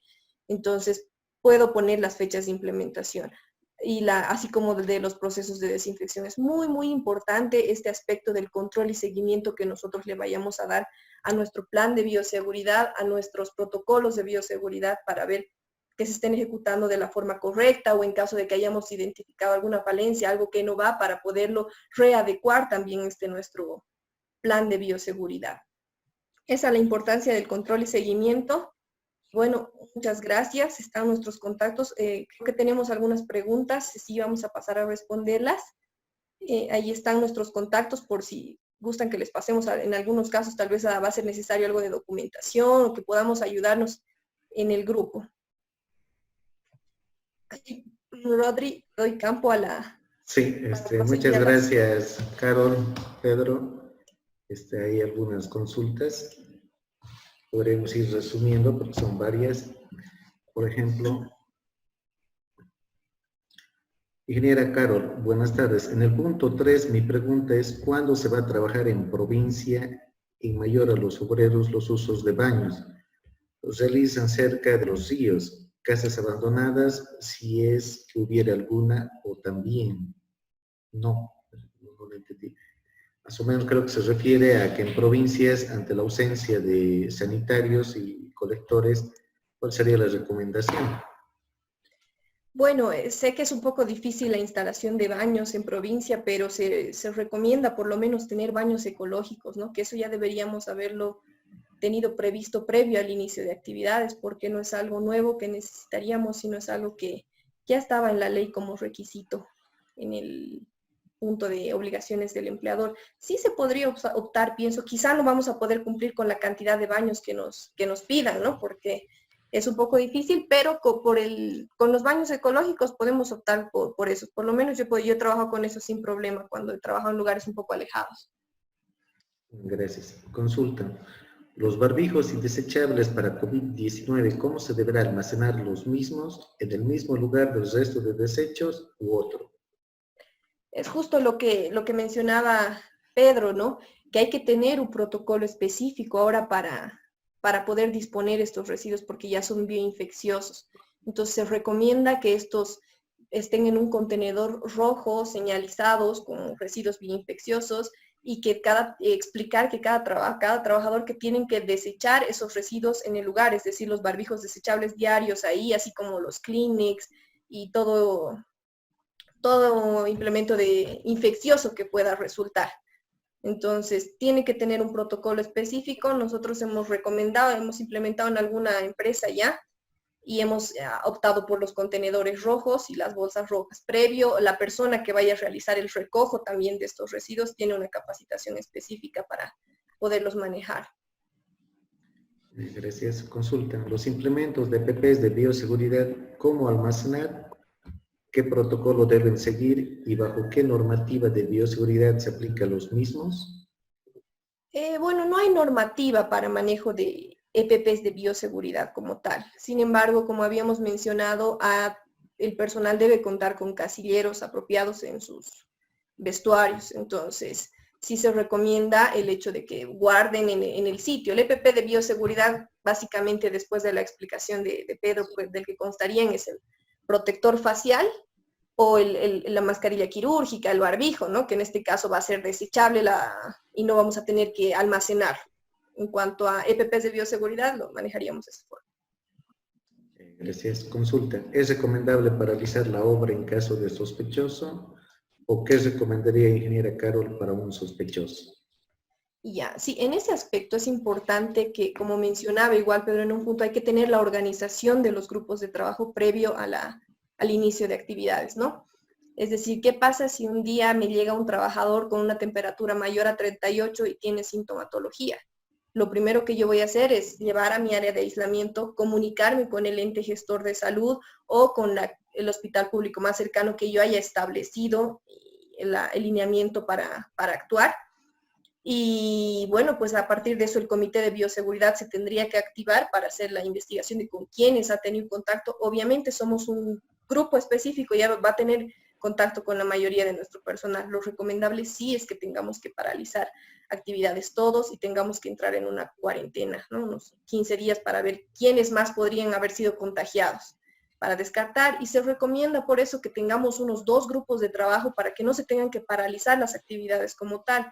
En caso de que se dé esa situación, un grupo pueda entrar a descanso, a cuarentena, y el otro grupo pues puede ingresar, ¿no? A trabajar. Sí se recomendaría eso. Gracias. ¿Qué implementos de desinfección, aparte del alcohol y la lavandina, ingeniero Pedro, tal vez, o ingeniera Carol? Okay. Aparte del alcohol, lavandina, se usa el peróxido de hidrógeno, se usan los amonios cuaternarios, existen compuestos como el alcohol isopropílico. Hay muchas sustancias que van a ayudar a la desinfección. Sin embargo, recomendamos estas 2 por el tema de su efectividad y aparte por el tema de accesibilidad y precios, ¿no? Perfecto. Buenas tardes. Para los trabajadores de construcción, tomando en cuenta la bioseguridad, ¿qué tipo de barbijos es el más recomendado para ellos? Para los trabajadores, como les explicábamos, de acuerdo al análisis de riesgo que se haga por obra, de acuerdo al tipo de actividad que realiza cada trabajador, va a ser diferente la medida que le vas a plantear. Tú le vas a dar el barbijo y le vas a decir, tú vas a utilizar este barbijo solamente en esta actividad, cuando hagas esto, cuando hagas el otro. Entonces la capacitación va a ir ahí, y el tipo de barbijo va a ser la mascarilla quirúrgica que estamos recomendando, y aparte la máscara facial, que se va a utilizar también en otras actividades donde se tenga mayor tiempo de contacto con las personas en cercanía, ¿no? Todo se basa en el análisis de riesgo. No puedes determinar así a gran escala qué tipo de barbijo va a utilizar cada uno o cuándo, o la frecuencia de utilización. Tiene que basarse en el análisis de riesgo. Consultan, ¿el barbijo lavable podrá ser aceptado por el Ministerio de Trabajo o cuál se debe aplicar? El barbijo lavable, no existe un barbijo lavable, o sea, no está recomendado la reutilización de los barbijos. O sea, puedes lavarlo, pero esto nada te garantiza de que esto pueda ser efectivo. Hay métodos de desinfección del barbijo hasta en microondas, etcétera. Sin embargo, el ministerio, si es que se pronuncia, yo pienso que ellos van a decir que no es recomendable la reutilización, como que ya muchos organismos han dicho eso. No es bueno reutilizar los barbijos, son desechables. Está bien. ¿Quién se hace responsable en obra? ¿Contratista, supervisor o fiscal de obra? ¿Qué es responsabilidad según legislación anterior? ¿Cuál según actual legislación? ¿Qué pasa si fallece uno por COVID? Bueno, en este caso, ante el pronunciamiento de ASUS, ¿no? Que dice que el ente gestor de salud va a ser el responsable, iría a cargo del ente gestor en caso de fallecimiento, tomando en cuenta de que hay muchos en construcción, sobre todo muchos trabajadores que no se cuenta con ese seguro como tal.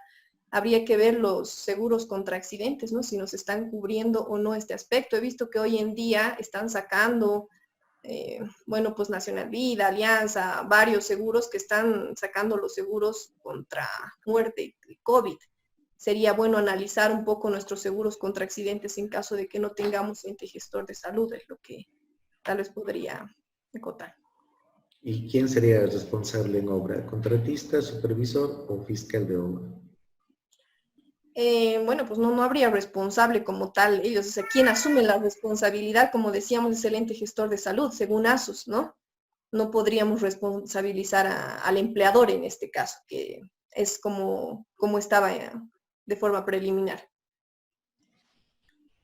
Consultan qué termómetro digital es mejor adquirir de contacto y o no contacto, costos. Bueno, en cuanto a los termómetros, recomendar una marca como tal no podemos, ¿no? Sin embargo, sí tal vez verificar que este tenga un rango de 0.3 más menos para no tener los errores que se han podido ver en los supermercados, ¿no? Que hay algunos que como son para superficie, sabían que te lanzaban datos con mucha, la precisión no era muy buena y te lanzaban como que una temperatura de 28 o tal vez de 38, no eran precisos. Entonces, realmente debemos verificar el grado de precisión que deba tener. En precios he visto que hay entre 500 a 800, hay que verificar bien las características que tienen. Sin embargo, está mi número anotado en la última presentación, se los voy a pasar. Tengo unos 2 contactos de los que he podido adquirir los termómetros que no he tenido problema, porque también compré yo uno que era incluso para bebés, entonces he adquirido ese, sin embargo en obra no me ha funcionado, porque decía que tienen que estar una temperatura ambiente de 10 grados para poder darte el dato preciso, más antes te salía error, ¿no? Entonces por lo menos en la ciudad de La Paz o El Alto, las obras que tengamos a primera hora que queramos controlar, no, pues hay que ver también que estos termómetros no nos van a funcionar, entonces hay que ver bien las especificaciones que estos tengan con un error de 0.3 más menos.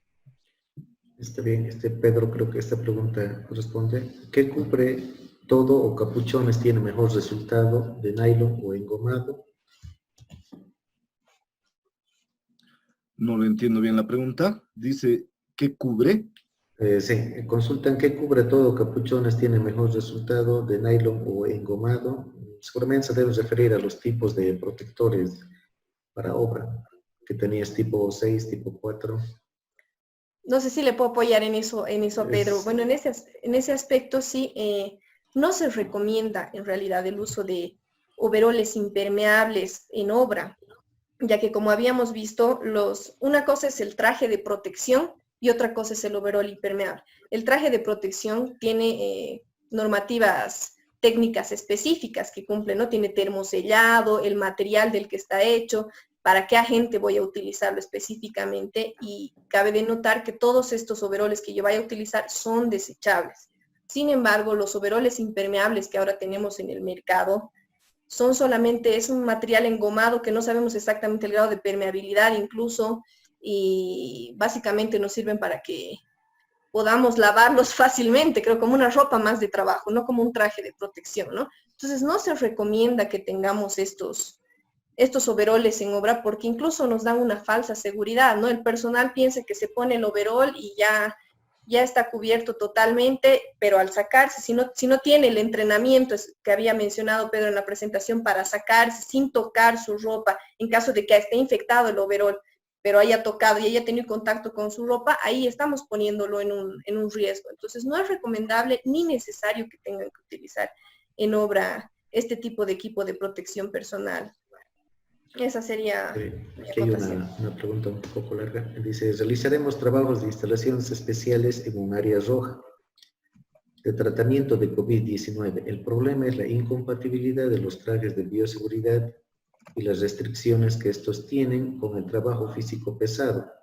¿Con qué otras medidas se puede apoyar este trabajo para reducir riesgos, considerando la alta posibilidad de rotura o daño en los trajes, además de los periodos de trabajo físico y refrescamiento del personal, que significa recambio de trajes desechables y su alto costo? Además, ¿qué procesos de desinfección sugieren para la herramienta y equipo a realizar del área contaminada? Ya. A ver, lo que estoy entendiendo en la pregunta es que están trabajando en un hospital, supongo, ¿no? El tratamiento de Sí, COVID. en un área roja, es un área crítica, tal vez un ambiente de aislados o en emergencias. Están haciendo instalaciones especiales. Entonces, los trajes de bioseguridad son incompatibles con la actividad, dicen, ¿no? Porque se pueden romper, se pueden...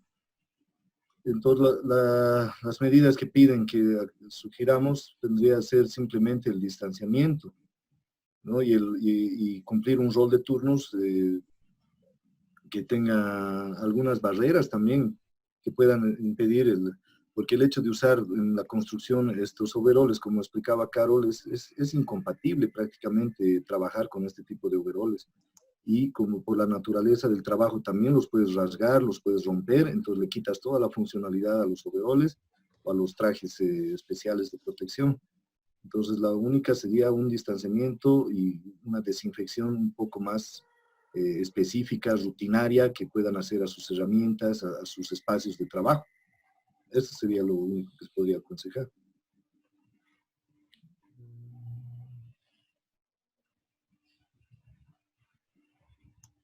¿Qué norma deben cumplir los trajes?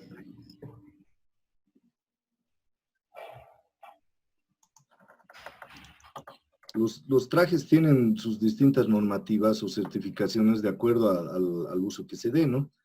Entonces no podríamos generalizar alguna norma de cumplimiento para trajes dependiendo de qué trajes estaríamos hablando también, ¿no?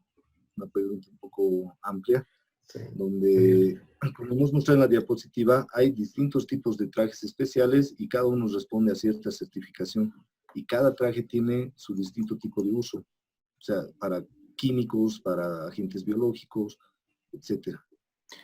Con relación al presupuesto para todos estos implementos de seguridad, ¿lo asumirá la empresa? ¿Podrá realizar un incremento a su presupuesto? El presupuesto tiene que asumirlo la empresa que está a cargo de presentar su plan de bioseguridad. Es el que va a determinar los recursos que van a utilizar en obra y tiene que implementar pues todo lo que hemos comentado, ¿no? Desde adquirir todos los materiales, EPPs, recursos, tiene que asumirlo la empresa. Gracias. La legislación anterior indica FFP2 o FFP3. ¿Este uso del barbijo no contradice la norma anterior o cómo se entiende la misma?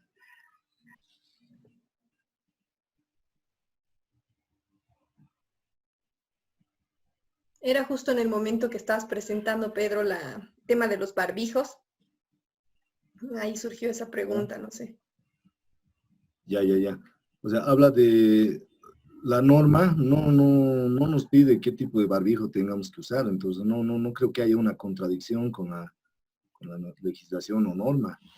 Los EPPs que vayamos a determinar son específicos en base del análisis de riesgo. En este caso, como hemos explicado, para la construcción va a ser suficiente el uso de estas mascarillas quirúrgicas. No existe ahorita una norma específica que haya emitido el ministerio para decir qué tipo de mascarillas, qué marca o qué características o qué certificación tendría que tener.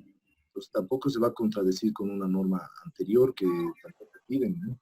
Simplemente te dicen que en base a tu análisis de riesgo tienes que determinar el tipo de que vayas a utilizar.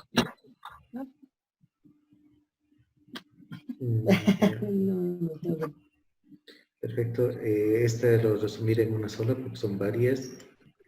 A ver, sería consultan cómo prevenir el consumo de hoja de coca. ¿Está prohibido escupir o tirar polvos de acullico en obra? Bueno, sí, ese aspecto es un punto importante a tocar, creo, porque es un punto crítico de contagio, pues, ¿no? Cuando es una costumbre que se tiene los trabajadores a media mañana o en la tarde, compartir la coca de donde pues todos de la misma bolsa alzan y ¿qué hacen al final? Escupen esta y esta ya llega a ser un residuo bien infeccioso del que estaríamos hablando. Entonces, considero que dentro del plan de gestión de bioseguridad debemos tener prohibiciones también. Y dentro de estas prohibiciones deberían ir el consumo de uso de hoja de coca, perdón. Yo ya he tenido la experiencia en un par de obras y poniendo como, o sea, de forma preliminar, al iniciar las actividades, se les ha dado estos lineamientos, estas prohibiciones, y ha sido nomás bien aceptado. Incluso como se ha podido ver en algunas fotografías, hemos implementado la señalización de prohibición. Y bueno, ellos saben que estamos en una pandemia en sí, entonces no es algo por lo que nos tengamos que oponer.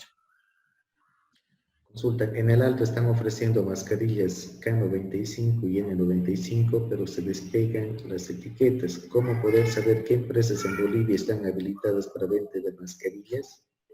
¿U otro? Justamente es lo que les explicaba, que hay una página web de la NIOSH donde uno puede identificar si la empresa, la marca que te está vendiendo está realmente certificada por NIOSH. Si es una marca falsificada, es un barbijo hechizo, como le llamamos, claramente vamos a ver que no está en la página, entonces no se recomienda para nada pues comprar este tipo de barbijos. Y también es importante saber que los barbijos N95 también están escaseando, y en Bolivia existen proveedores acreditados, certificados como C3M y otras empresas, ¿no? Otros proveedores. Entonces sería bueno primero averiguar al proveedor si realmente está establecido legalmente, si el proveedor realmente tiene certificación por NIOSH. Si no, no estarías hablando de un N95 real, ¿no? Está bien. Cuando la obra es en la ciudad en donde se tiene contacto directo con la población, ¿hay que encapsular el lugar de trabajo o qué protocolo se debe seguir tanto para personal como la población la cual pasa por obra? Bueno, encapsular creo que no se podría, ¿no? Sí, sin embargo, tener dentro nuestros protocolos de seguridad y fuera, pues el tema de desinfección, me refiero a las calaminas o a nuestro cerco perimetral que nosotros tengamos antes del inicio de la jornada, realizar la desinfección, la limpieza respectiva, así como al finalizar. Pero con el personal que esté fuera, bueno, pues no se puede hacer nada porque no entran dentro de no es nuestro personal bajo cargo de la empresa, ¿no? Como para poderles poner algunas medidas. Sin embargo, el personal adentro sí deberá cumplir todas las medidas pertinentes. ¿Cómo se debe plantear los lineamientos según reglamento 4229 sobre medidas de protección, espacios comunes, medidas diarias al ingreso de obra, medidas durante jornada laboral, identificación de casos sospechosos, horarios de trabajo, materiales de construcción y transporte? ¿Deben ser cerrados o abiertos? Creo que se refiere a los protocolos para cada uno de los lineamientos. Si es mejor plantearlos cerrados o abiertos. ¿Cuál es su opinión al respecto? Pedro, no sé si quieres responder o... A ver, no le he entendido muy bien la pregunta, si se refiere a qué protocolos son los que necesitamos o... Sí, según la 4229 dice, ¿no? A ver, la 4229. O sea, no, básicamente la 4229 nos dice que debemos seguir todos los puntos que nos había mencionado, pero todos nuestros lineamientos y protocolos tienen que estar en base a nuestra identificación de peligros y evaluación de riesgos que habíamos hablado en un principio, ¿no? Ahora, todas estas obviamente están inmersas lo que nos menciona la 4229, que es el tema de transporte. Dentro de mi plan de desinfección o programa de desinfección que yo voy a tener en mi plan, tengo que citar la desinfección que se va a hacer en el transporte, cómo van a ingresar el personal, qué distancias van a guardar, si voy a tener señalética o no en el sitio. El protocolo de ingreso y salida lo había mostrado también Pedro en su presentación, donde dice qué medidas mínimas debemos tener en el ingreso, en la salida, ¿no es cierto? El triaje, lo que se denomina que es el control de temperatura, el pasar por el pediluvio, el lavado de manos. Podríamos ahí añadir la desinfección de las herramientas, que es previo al inicio de la jornada. Entonces, todos los lineamientos que nos están pidiendo en la 4229 están dentro de la presentación que ha mostrado Pedro, que son los mínimos que deberíamos tomar en cuenta, ¿no? Protocolo de ingreso-salida, manejo residuo, de limpieza y desinfección. Y ante caso sospechoso también, cómo deberíamos actuar. Y no deberían ser abiertos, sino ya los tenemos que tener bien cerrados y específicos, ¿no? Cómo vamos a actuar ante cada situación. Perfecto. ¿Qué se recomienda para los trabajos en campamento? ¿Qué procedimiento se aplica para las personas del interior? Y sobre el costo de medidas implementadas, ¿se deben modificar los contratos de obra, ya que los costos no cubren esta implementación de medidas de bioseguridad? En campamentos, ¿cómo se tendrían que aplicar estos protocolos? Bueno, básicamente es igual, ¿no? Hay que hacer el índice de exposición, debemos evaluar, a partir de eso establecer las medidas, los protocolos mínimos que vamos a tener si el personal también vive en el sitio, ¿no? Había visto que hay una pregunta también más o menos relacionada. Así es la siguiente. Ajá, entonces debemos tener, si el personal está en el sitio, no está saliendo a otro lugar como que a exponerse, básicamente ya lo tendríamos todo, somos un solo equipo de trabajo, entonces cumplir las mismas medidas, ¿no? Al ingresar al área de trabajo, el triaje que decíamos, el control de temperatura, desinfección, lavado de manos, por sobre todo, hay que tenerlo bien establecido, que es lo primero que debemos aplicar, la desinfección de herramientas, materiales, es básicamente lo mismo, ¿no? Sin embargo, debemos tener control de que nuestro personal que no vaya a tener relación con otras personas fuera, es decir, que solamente vayan a estar en nuestro campamento. Y en cuanto a los costos, pues sí, habrá que tener algún contrato modificatorio, ¿no? Para tocar bien este punto de cuánto se está incrementando. Esta pregunta igual va relativo. ¿Cuál sería el procedimiento para retornar a campamento? Para quienes se encuentran en otros departamentos, tendremos que realizar cuarentena una vez hayamos ingresado al campamento. Y creo que tiene relación también con otro decreto, ¿no?, que emitieron.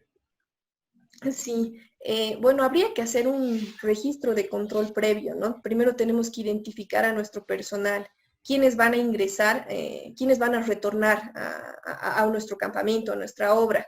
Entonces, ahí ver si está o no dentro de la población de riesgo, si ha cumplido o no la cuarentena. También una pregunta muy importante es hacer en qué municipio ha realizado la cuarentena. A partir de eso, evaluar, según los datos que nos dan, si ese municipio se encuentra en nivel alto, medio, moderado, y a partir de ver si ha tenido sintomatología o no, que todo eso deberá estar citado en un formulario. Evaluamos si puede ingresar o no al campamento, a la obra nuevamente. Tendremos que tener un registro previo de control de nuestro personal. ¿Cómo se debería realizar la limpieza y la desinfección? ¿Cuál sería el orden a seguir? Pedro, ¿quieres El orden a seguir en lo que es limpieza y desinfección es siempre la limpieza primero, porque así eliminas restos orgánicos, eliminas partículas grandes, sólidos, y luego se aplica la desinfección. Siempre se recomienda en todo procedimiento primero la limpieza y luego la desinfección, cualquier tipo de área. Ya. Respecto al área de aislamiento, cuando se detecta o se cree tener un caso sospechoso y en el caso de que ni el SEDES responda, ¿debemos mantener a la persona en ese sector sin trasladarlo? ¿Qué podemos hacer en este caso? Lo que se ha establecido es tener primero, previamente, un contacto con el ente gestor de salud que va a estar a cargo de todo el personal, ¿no? O sea, o individualmente. Y ya que se va a tener un contacto previo, ya se va a determinar el protocolo o procedimiento a seguir en cuanto esta persona tenga alguna sintomatología. Entonces, esto ya tendría que estar previsto antes de que ocurra. Una vez que ocurra, ya directamente se toma la acción.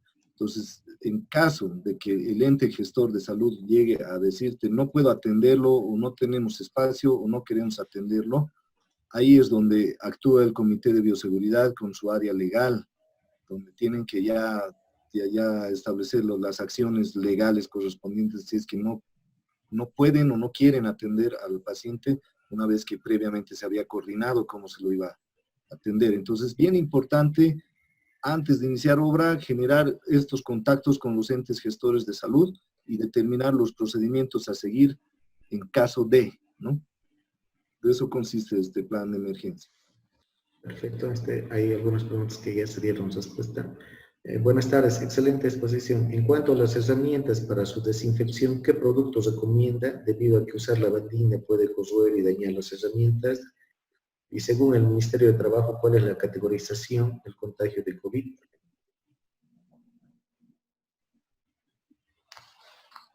En cuanto a qué tipo de sustancia utilizar, creo que sería el más adecuado el alcohol, porque justamente vamos hay que, por eso en la evaluación que se hace también identificamos qué sustancias van a ser aplicadas con la bandina, qué sustancias con alcohol, pero para no dañar nuestras herramientas se recomienda hacerlo con alcohol, para no utilizar alguna otra sustancia y que nos implique mayor gasto.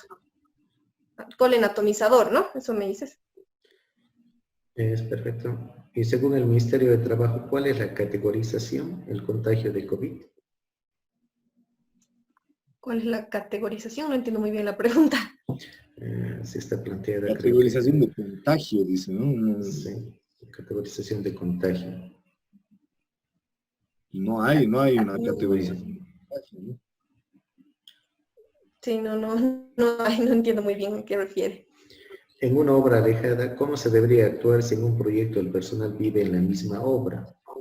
Y va a haber visitas de supervisión y fiscal de forma eventual. ¿Cuáles serían las prevenciones que deberían tomar por parte de la empresa que se recomiendan? Como ha explicado Carol anteriormente en caso de campamentos, es similar, ¿no?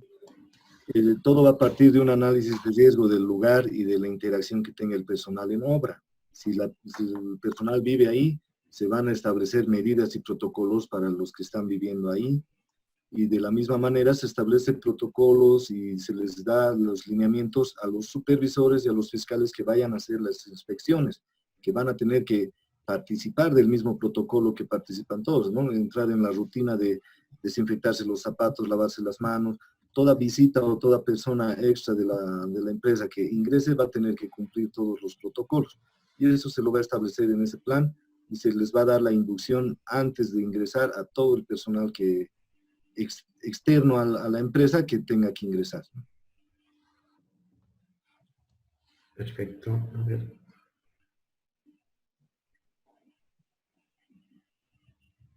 ¿Se debe elaborar protocolos por empresa o por obra? Ya, bueno, sí se debe elaborar protocolos por empresa, ¿no? Por empresa porque tenemos que especificar nosotros la cantidad de trabajadores. Cada empresa debe también dar el transporte a su personal y bueno, pues por obra, yo entiendo que hay varias empresas, varios contratistas, entonces obviamente que va a tener que tener una correlación y al final algunos protocolos generales que se van a tener que seguir de coordinación, como son el de ingreso y salida, verificando qué empresa va a entrar primero, qué empresa va a entrar después, en cuanto a los horarios, para no generar una congestión o aglomeramiento de personas, ¿no?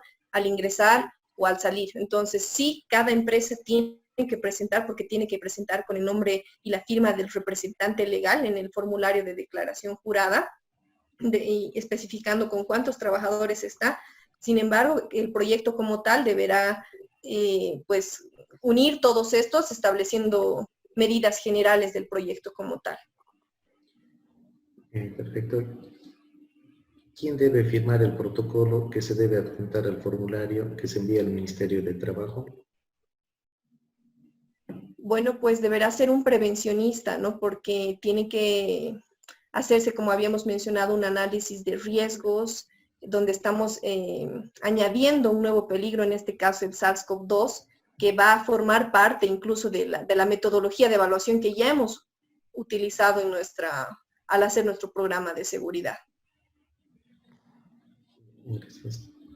Una consulta: en el caso de una obra específica de construcción de pavimento rígido de calzadas en una determinada población, ¿cómo sugieren realizar este protocolo? Porque la población estará en permanente exposición. Lo que se aplica es la señalización restrictiva, las barreras, conos, etcétera, ¿no? Cintas para evitar el acercamiento de la gente, como en toda obra se hace para reducir el peligro hacia la gente, ¿no? Es simplemente utilizar los mismos recursos que se utilizaba en cualquier obra en espacio público. Una delimitación de la obra, ¿no? Ya, a ver. No está claro todos los costos que se realicen por este protocolo, quién debe asumir. Indican que será la empresa constructora y posteriormente dicen que se realizará un contrato obligatorio. Por favor, me puedan aclarar. Los costos tiene que asumir la empresa, ya lo hemos aclarado, ¿no? Es como cualquier costo de seguridad. Estamos hablando de un peligro más dentro de la gestión de seguridad. Entonces, cada empresa tiene que asumir todos los costos que representan, de acuerdo a lo que explicaba Carol, las obligaciones del empleador, tienen que cubrir todos los costos del empleador en la empresa, ya sea de EPPs, de desinfección, todas esas obligaciones que tiene el empleador tiene que cubrir los costos. No podría cargarse esos costos a externos, ¿no? Bueno, esas son la mayor parte de todas las consultas, las demás creo que son comunes en ambas partes. Gracias, Carol, gracias, Pedro, gracias a todos los participantes. Unos minutos, por favor, para si quieren comentar algún tema específico. ¿Tienen alguna invitación para cerrar o invitarlos para otra oportunidad? Por mi parte, agradecerte, Pedro, y agradecerte, Carol. Te cedo el espacio. Ya, Muchas yo gracias. empezaré y luego le doy la palabra a Carol, por favor. Yo quería recomendarles de inicio de que estos temas de lo que es la gestión de bioseguridad no podemos manejarlo muy a la ligera. Esto tenemos que dejar nomás en manos de la gente capacitada, formada en el área, la gente prevencionista, la gente que cuenta con registro en el Ministerio de Trabajo, etcétera, que ya tiene experiencia en el manejo de una gestión de seguridad y salud, para que puedan plantearse las medidas más adecuadas. Ahora estamos jugando con la salud de la gente, no estamos previniendo el contagio de esta enfermedad que llega a ser mortal.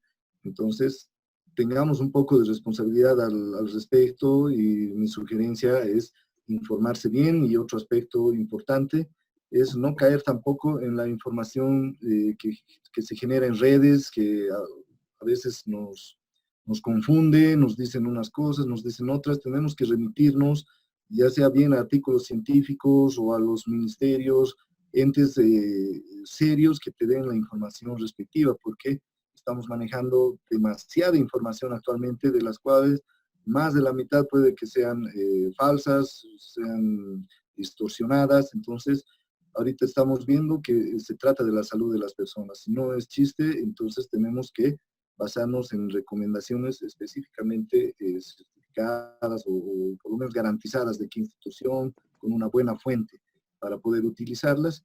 Y bueno, esa es mi recomendación, que puedan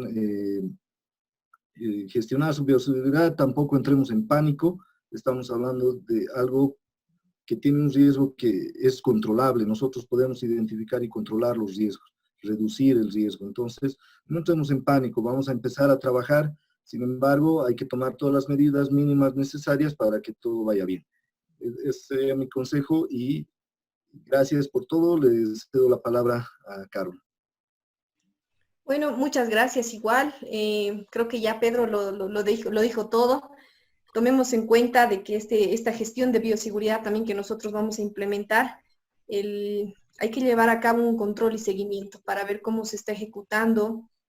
Ver también, creo, un aspecto importante, me parece mencionar, es la gestión comportamental del trabajador, ¿no? Ver cómo está asumiendo estas medidas de bioseguridad, si realmente se está aplicando o no, porque estamos hablando de vidas, y ahora todos somos un equipo, ¿no? Basta que una persona no cumpla, no haga las cosas que estamos pidiendo, o lo que estamos citando en todos los protocolos, y ya nos pone en peligro a todos.